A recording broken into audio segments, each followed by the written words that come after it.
اعوذ باللہ من الشیطان الرجیم بسم اللہ الرحمن الرحیم۔ اللہ کے نام سے شروع جو بڑا مہربان نہایت رحم کرنے والا ہے۔ مون وظائف چینل کی جانب سے تمام ناظرین کو السلام علیکم ورحمۃ اللہ وبرکاتہ۔ حضرت سیدنا ابو الفضل ابن زیرک قمصانی قدس سرور ربانی فرماتے ہیں کہ میرے پاس خراسان سے ایک عاشق رسول آیا اور کہنے لگا الحمدللہ عز وجل، میں مسجد نبوی شریف میں سویا ہوا تھا کہ جناب رسالت مآب صلی اللہ علیہ وآلہ وسلم نے مجھ پر خواب میں کرم فرمایا، رحمت کے پھول جھڑنے لگے اور الفاظ کچھ یوں ترتیب پائے، جب تو ہمزان جائے تو ابو الفضل ابن زیرک کو میرا سلام کہنا۔ میں عرض گزار ہوا یا رسول اللہ، ان پر اس کرم کی وجہ؟ تو فرمایا کہ وہ روزانہ 100 بار مجھ پر درود پاک پڑھتا ہے۔ سیدنا ابو الفضل رحمت اللہ علیہ فرماتے ہیں پھر وہ خراسانی مجھ سے کہنے لگا مجھے بھی وہ درود پاک بتا دیجئے جس کا آپ ورد کرتے ہیں۔ تو میں نے اسے بتایا کہ میں روزانہ 100 یا اس سے زیادہ مرتبہ یہ درود پاک پڑھتا ہوں، اللہم صلی علی محمد النبی الامی وعلی آل محمد جزا اللہ محمدا عنا ما هو اہلہ۔ اس عاشق رسول نے یہ درود پاک مجھ سے سیکھ لیا اور قسم کھا کر کہنے لگا میں آپ کو جانتا نہ تھا، آپ کا کبھی نام نہ سنا تھا، آپ کے بارے میں مجھے نبی کریم علیہ السلام نے ہی بتایا۔ حضرت سیدنا ابو الفضل ابن زیرک فرماتے ہیں میں نے اس خوش نصیب عاشق رسول کو تحفہ پیش کیا تاکہ اپنے پیارے آقا علیہ السلام کے بارے میں کچھ مزید اس سے سنوں، لیکن قبول کرنے سے انکار کرتے ہوئے بولا میں سلطان انبیاء کرام رسول ذی احترام کا مبارک پیغام پہنچانے کا کوئی دنیاوی بدلہ نہیں چاہتا۔ اس کے بعد اس عاشق رسول کو میں نے دوبارہ کبھی نہ دیکھا۔ ہند میں موجود ایک گھاس کاٹنے والے بوڑھے صاحب کو 9 ذی الحجہ الحرام کے روز خیال آیا کہ آج یوم عرفہ ہے، خوش نصیب حجاج کرام میدان عرفات میں جمع ہوں گے۔ یہ خیال آتے ہی بوڑھے صاحب نے ایک آہ سر دل پر درد سے کھینچ کر نہایت حسرت سے کہا اے کاش میں بھی حج سے مشرف ہوا ہوتا۔ محبوب یزدانی حضرت سیدنا شیخ سید اشرف جہانگیر سمنانی قریب ہی تشریف فرما تھے۔ آپ نے اس کی حسرت بھری آواز سنی تو فرمایا ادھر آئیے۔ بوڑھے صاحب قریب آئے، اب زبان سے نہیں صرف دستے مبارک کے اشارے سے فرمایا جائیے۔ اشارہ ہوتے ہی اس بوڑھے صاحب نے ہاتھوں ہاتھ اپنے آپ کو مکہ مکرمہ کی مسجد الحرام میں عین کعبے کے سامنے کھڑا پایا۔ انہوں نے جھوم جھوم کر طواف کیا، عرفات پہنچے اور دیگر مناسک حج ادا کیے۔ جب ایام حج پورے ہو گئے تو بوڑھے حاجی صاحب کے دل میں خیال آیا کہ اب اپنے وطن کس طرح پہنچوں گا۔ اس خیال کا آنا تھا کہ انہوں نے حضرت سیدنا شیخ جہانگیر سمنانی کو اپنے سامنے کھڑا پایا، فرمانے لگے جائیے۔ بوڑھے حاجی صاحب نے جو ہی سر اٹھایا تو ہند میں اپنے گھر کے اندر وہ موجود تھے۔ اللہ عز و جل کی ان پر رحمت ہو اور ان کے صدقے ہماری بے حساب مغفرت ہو۔ ناظرین میں آج آپ کی خدمت میں ذو الحجہ کا نہایت ہی بامجرب اور بعمل وظیفہ لے کر حاضر ہوئی ہوں۔ اسلامی مہینہ ذو الحجہ 12واں اسلامی آخری ہمارا مہینہ ہے۔ اس مہینے کی وجہ تسمیہ یہ ہے کہ لوگ اس ماہ مقدس میں حج کرتے ہیں۔ اس ماہ مقدس کے پہلے عشرے کا نام قرآن پاک میں ایام معلومات میں آیا ہے۔ ذو الحجہ کا یہ مہینہ ان 4 بابرکت اور حرمت والے مہینوں میں سے ہے۔ اس ماہ مبارکہ میں نوافل کثرت سے پڑھیں، روزے، تلاوت قرآن پاک، تسبیح و تحلیل اور صدقات و خیرات وغیرہ اعمال کا بہت بڑا ثواب و اجر ہے، اور بالخصوص اس کے پہلے 10 دنوں کی اتنی فضیلت ہے کہ اللہ تبارک و تعالی نے اس عشرے کی 10 راتوں کی قسم بھی فرمائی ہے۔ ماہ ذو الحجہ انتہائی برکتوں اور رحمتوں والا مہینہ ہے۔ اس کی عزت کرنے والے کو اللہ تبارک و تعالی بے شمار نعمتوں سے نوازتا ہے۔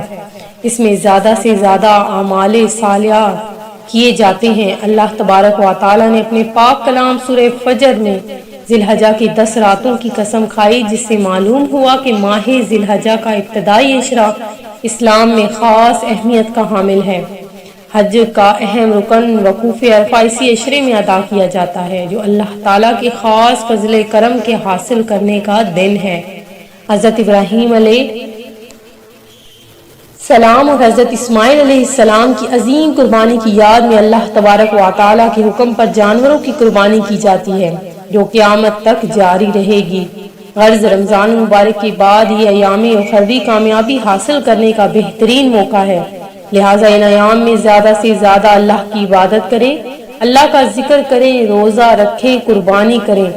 احادیث میں ان ایام میں عبادت کرنے کی خصوصی فضائل وارد ہوئے، جن میں سے یہ کچھ میں ذکر کرنے جا رہی ہوں کہ حضرت عبداللہ بن عباس سے روایت ہے کہ نبی اکرم صلی اللہ علیہ وآلہ وسلم نے فرمایا کہ کوئی دن ایسا نہیں کہ جس میں نیک عمل اللہ تبارک و تعالیٰ کے یہاں ان 10 دنوں کے عمل سے زیادہ محبوب اور پسندیدہ ہوں۔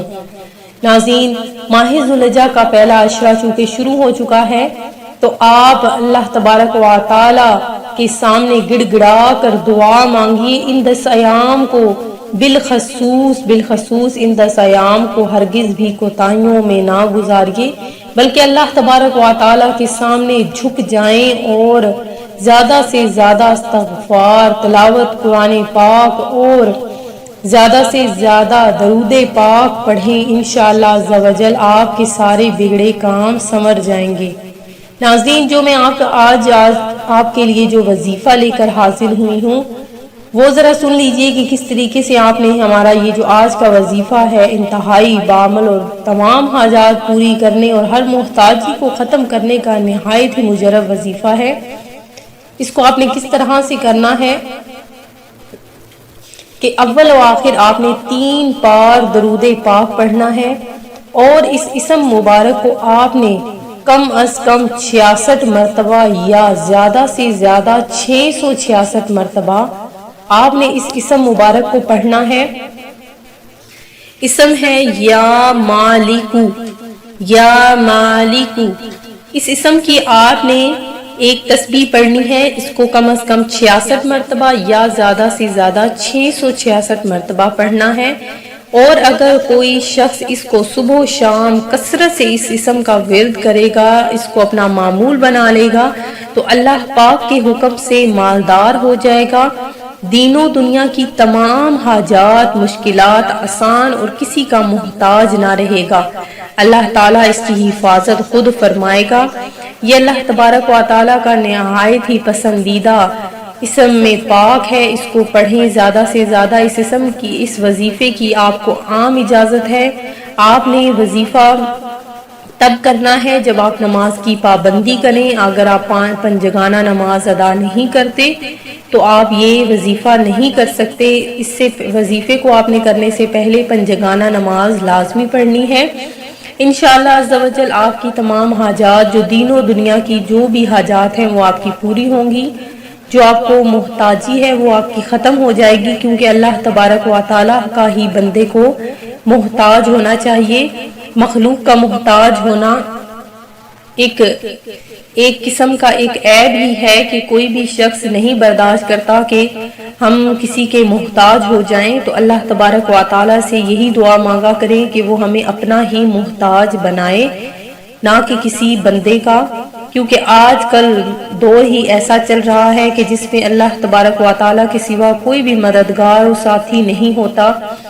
جب بھی کوئی پریشانی مشکلات پیش آتی ہیں تو لوگ منہ پھیر لیتے ہیں، اپنے پرائے تو پرائے اپنے بھی منہ نہیں لگاتے، بلکہ وہ دوسروں پر صرف اور صرف خوشی میں ہی شریک ہو سکتے ہیں، دکھ میں شریک نہیں ہوتے۔